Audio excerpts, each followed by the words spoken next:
আজকে শ্বশুর বাড়িতে আমার প্রথম দিন, তুমি কি খাইবা ক, আমি তোমার জন্য বানাই দিতেছি।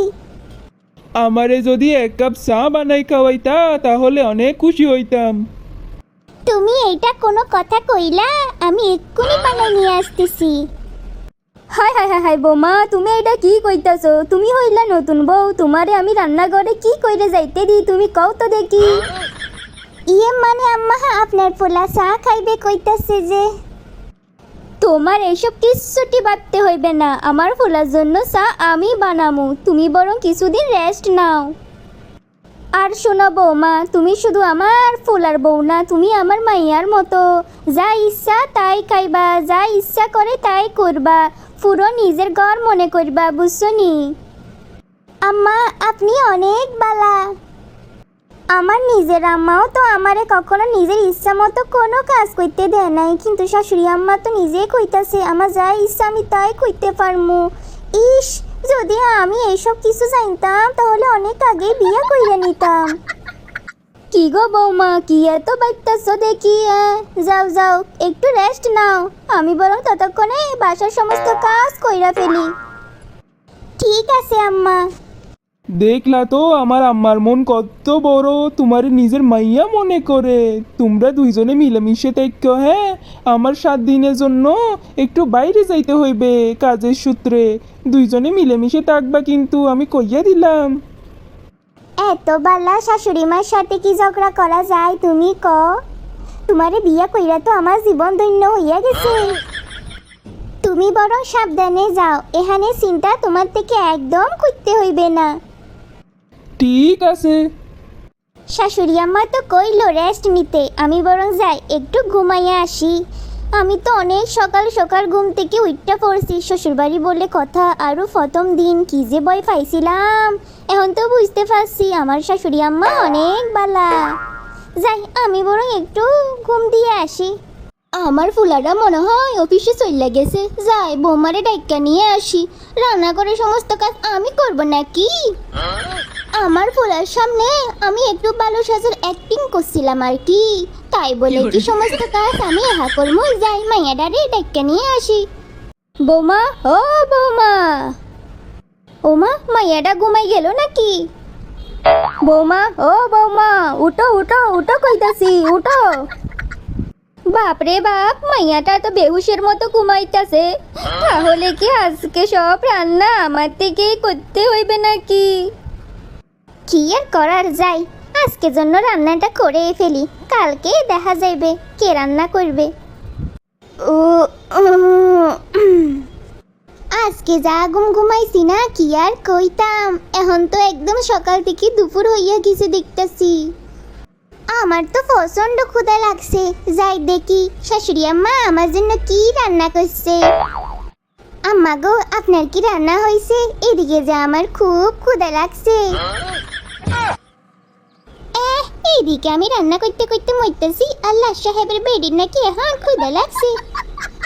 না না বৌমা, এখনো পর্যন্ত কোনো রান্না হয় নাই, আমি বাসার সমস্ত কাজ কি করতে পারতেছি এত তাড়াতাড়ি? তুমি ক। ঠিক আছে আম্মা, আপনি বরং কাজ সব আস্তে আস্তে করেন, কোনো সমস্যা নাই, আমি অপেক্ষা করমু। রান্না হইলে আমার একটা ডাক দিয়েন, আমি খাইতে চলে আসমু। হাই হাই হাই, কি নির্লজ্জ মাইয়া রে বাবা, কতবার ধরে কইতাছি যে আমি এতগুলো কাজ একা পাইতেছি না, তারপরও কাজ করার কথা একবারে মুখ ফুটেও কইল না, সারাক্ষণ খাই খাই করতেছে দেখতেছি। ঠিক আছে আম্মা, আপনি বরং বসে বসে সমস্ত কাজ একা কইরা ফেলেন, আমি ততক্ষণে আমার পছন্দের সিরিয়ালটা একটু দেখে আসি। হা, তুমি বরং টিভিতে তোমার পছন্দের সিরিয়াল দেখো, আর আমি এদিকে সমস্ত কাজ একা হাতে কইরা ফেলি। কি আর করার, সাহায্য করার মতো তার কোনো মানুষ নাই, তাই না? মরে মরে হলেও আমার থেকে এইসব কাজ একা করতে হইবে। আম্মা, এভাবে কইতেছেন কেন? আপনার কথা শুনে তো আমার খারাপ লাগতেছে। মরা টরার কোনো কথা কইবেন না আম্মা, আপনার এখনো যে শক্তি আমি জানি, আপনার প্রতি আমার বিশ্বাস আছে। আপনি 10 বছর 15 বছর পর্যন্ত এহাই বাসার সমস্ত কাজ করতে পারবেন। ও মা গো, এ মাইয়া এসব কি কথা কইতাছে? না মরা পর্যন্ত মনে হয় বাসার সমস্ত কাজ আমারে দিয়েই করাবে। না না না, এবার দেখি বউরে কাজের মধ্যে ঢুকাই দিতে হইবে। এরকম বসে থাকলে তো চলবে না, না হয়তো আমার এই দিন দিন খাটাইয়া মাইরা ফেলবে। বাবা, আমার শাশুড়ি আম্মা কি যে বালা, কি আর কইতাম। আমার শাশুড়ি আম্মার মতো বালা শাশুড়ি আম্মা তো কারো নাই। আমার কপালটাই অনেক বালা। এখনো পর্যন্ত আমার শাশুড়ি আম্মা আমার একটা কাজ পর্যন্ত করতে দেয় নাই। আমি তো জানি ভবিষ্যতেও আমার একটা কাজও করতে দিবে না। শাশুড়ি মা তো না, উনি তো আমার নিজের মায়ের মতো, আমিও তো ওনার মাইয়া। উনি তো কইছে যা ইচ্ছে তাই করতে, যা ইচ্ছে তাই খেতে। বাহ, এরকম স্বাধীনতা তো আমি নিজের বাসায়ও পাই নাই।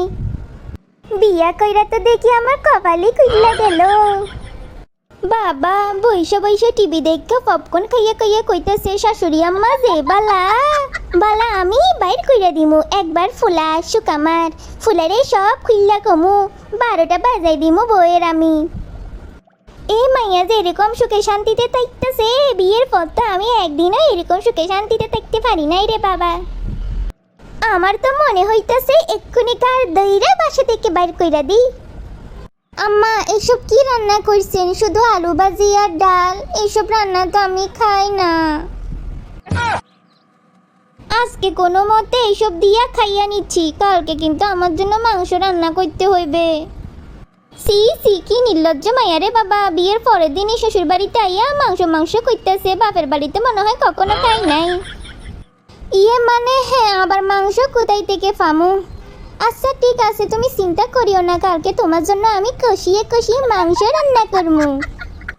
আসলে কি জানেন তো আম্মা, বাপের বাড়িতে তো সবসময় মাছ মাংস খাওয়ার অভ্যাস আছে, সেই জন্য ওইগুলো ছাড়া তো আমি আর কোনো কিছু দিয়ে খাইতে পারি না। বাবা, লাট সাহেবের বেটি তো শ্বশুর বাড়ির নিজের বাপের বাড়ি মনে করতেছে দেখতেছি।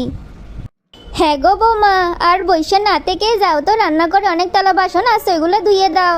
তারপরে ওয়াশরুমে অনেকগুলো কাপড় আছে, ওইগুলোও ধুয়ে দিও। আম্মা, আমি তো বাপের বাড়িতে এইসব কাজ কখনো করি নাই। বাপের বাড়িতে করো নাই ঠিক আছে, কিন্তু এসব কাজ তো তোমার থেকে শিখতে হবে, তাই না আম্মা? সেজন্য তো তোমার করতে বলতেছি। না না আম্মা, আমি এখন এসব কাজ করতে পারবো না, আমি তো হাতে মেহেদি দিছি। হাতে মেহেদি যখন দিছো, তাহলে নেল পালিশ পরেও বসে থাকো, অনেক বেশি সুন্দর লাগবে। হ্যাঁ আম্মা, আপনি ঠিক কথা কইছেন। একবার আমার ফুলা আসুক, আমি সুদে আসলে আরামে টাকা উসুল কইরা নিমু। গো আম্মা, এ সময় তুমি রান্না করে কি করতেছো? তোমার বৌমা কোথায়? সে লাট সাহেবের বেটি তো দুপুর 1টার আগে ঘুম থেকে ওঠেই না। কি কইতেছো? তুমি কিছু কও নাই তোমার বৌমারে? হ্যাঁ গো বাবু, তোরে আর কি কইতাম, ওই লাট সাহেবের বেডিরে তো কাজ করতে কইলে কয় হাতে মেহেদি লাগাইছে, কখনো কয় নেল পালিশ লাগাইছে। কি আর কইতাম, আমারে দিয়া সমস্ত কাজ কর্ম করায়। কখনো কয় এটা খাবে, কখনো কয় সেইটা খাবে, কখনো কয় মাংস খাবে, কখনো কয় মাছ খাবে। আমারে কাজের বুয়ার মতো সারা দিন খাটায়। তোরে কি আর কইতাম রে বাবু। আজকে তোমার বৌমার একদিন কি আমার একদিন, আজকে ওরে উচিত শিক্ষা দিমু আমি। কি রে, তুমি এখানে বইয়া আছো আর আমার মারে দিয়ে সমস্ত কাজ করাইতেছো? তোমার এত বড় সাহস! যাক বাবা, আমি আবার কি কইলাম, আম্মাই তো কইছে এইটা আমার নিজের বাড়ি মনে করতে, যা ইচ্ছা তাই খাইতে, যা ইচ্ছা তাই কইতে। তাহলে হঠাৎ তুমি এত কথা কইতেছো কেন? আম্মা তো সেগুলো কতার কতার কইছে। ও, এখন সব বুঝলাম, মানে কথার কথার কইছে, মন থেকে কয় নাই। তাহলে কর দরকারটা কি ছিল শুনি? শুধু শুধু আমারে এত আশা দেখাইলো। এখন বুঝলাম শ্বশুর বাড়ি কখনো নিজের বাড়ি হয় না, আর শাশুড়ি আম্মা কখনো নিজের আম্মাও হয় না। না না বৌমা, তুমি এসব কি কথা কইতাছো? আমি কি তোমার কিছু কইছি? তুমি তো আমার মায়ের মতোই। না না আম্মা, আমি বুঝতে পারছি শ্বশুর বাড়ি কখনো বাপের বাড়ি হয় না। যাই, আমি বরং যেমন পারি তেমন রান্না কইরা আপনাদেরকে খাওয়াই। এরকম মিথ্যা আশ্বাস আম্মা আর কখনো আমারে দিয়েন না। আমি যে সত্যি বাইবা বইয়াছিলাম, নিজের ঘর মনে কইছিলাম এই শ্বশুর বাড়ি রে। আহা বৌমা, তুমি ভুল বুঝতেছো আমারে। না না আম্মা, আমি এতদিন ভুল বুঝতেছিলাম, এখন ঠিক বুঝতে পারছি।